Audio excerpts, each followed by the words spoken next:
Okay, part number 2, please avoid using automatic mapping. Kasi anong nangyayari, sabihin na natin, nasa postmortem tayo, morbid, no?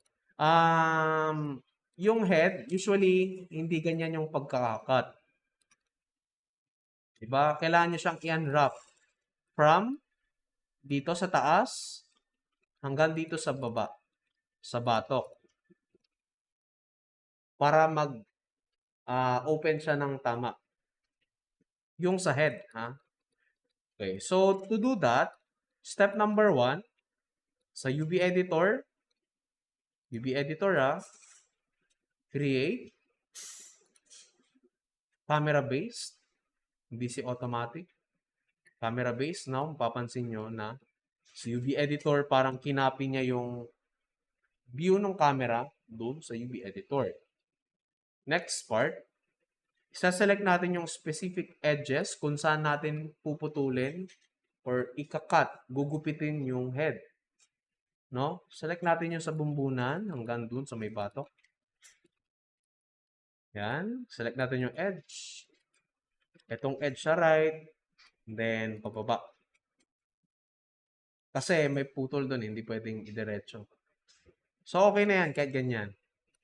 Ngayon, gamit tayo ng command. Diba, ito yung ginagamit natin kanina, yung dalawa. May bagong command, which is hindi sa select, kundi yung cut. Yung cut, pag nag-click ako ng cut, observe nyo yung wireframe, magiging solid yung line niya. Ulitin ko, undo, ayan. Pag nag-cut tayo, ayun. Papansin nyo, pag nag-object mode tayo, magiging white yung wireframe. That means, nandun yung cut ng 3D object. So, next part, select na naman natin yung nasa side. Side, double click, hanggang dun sa may baba. Select natin yung edge kung saan natin ikakat. And, next is, anong ginamit natin dito sa likod, sa bumbunan hanggang batok? Siyempre, cut. Kakat natin. Mapansin nyo, naging solid line siya. Ngayon, check natin kung natanggal ba siyang buo by going to UV shell. UV shell, ayun. Pwede nyo na siyang i-detach. Ngayon, pwede na natin siya i-unwrap later. Kailangan muna natin itong i-cut yung nasa baba. Ayan. Cut natin. Ayan. So, try na natin siyang after natin mag-cut, no? Select nyo yung UV shell lahat. Punta tayo modify. Tapos na tayo dito sa cut and sew. Modify. Yung unfold. Yung pinaka-last, second to the last na command. Usually, kung mapapansin nyo, merong shortcut. That means, yan yung usual na ginagamit sa Maya or dito sa UV editor. Unfold natin. Yun na siya. So, ayan na yung look niya. Pansinin nyo na medyo okay. Ayan. Na-unwrap na siya. Kaso lang, merong distortion dito sa tenga. So, saselect natin yung perimeter ng tenga kung saan naka-attach yung ears. Siguro dalawang edge dito, isang edge sa taas, dalawang edge sa back, isang edge dito sa baba. So, gagawin ko, i-detach ko siya, cut natin, cut. Same din sa kabila.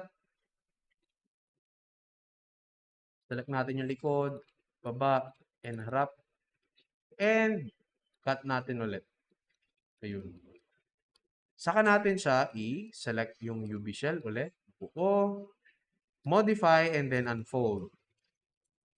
Yan. Hiniwalay ko lang siya para sa texturing medyo neat tignan.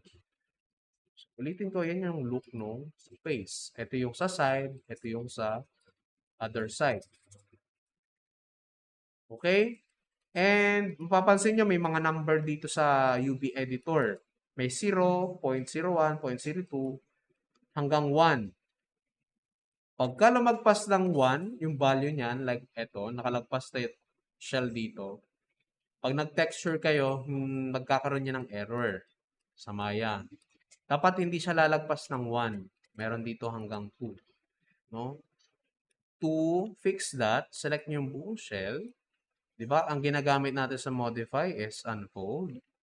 This time, yung pinaka-next is layout. Yan.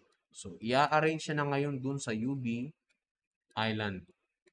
Hanggang 1 yung range. So, important note, huwag kayong magka-cut like this. Ika-cut natin dyan, other half. Kasi kapag mag-texture tayo, mahahalata na merong hati yung texture. Another bad example is this. Bad UV mapping.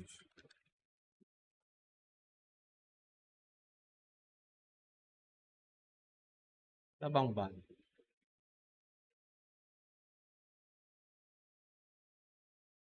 Walang bad UV. Walang wrong. Lagyan natin wrong na lang.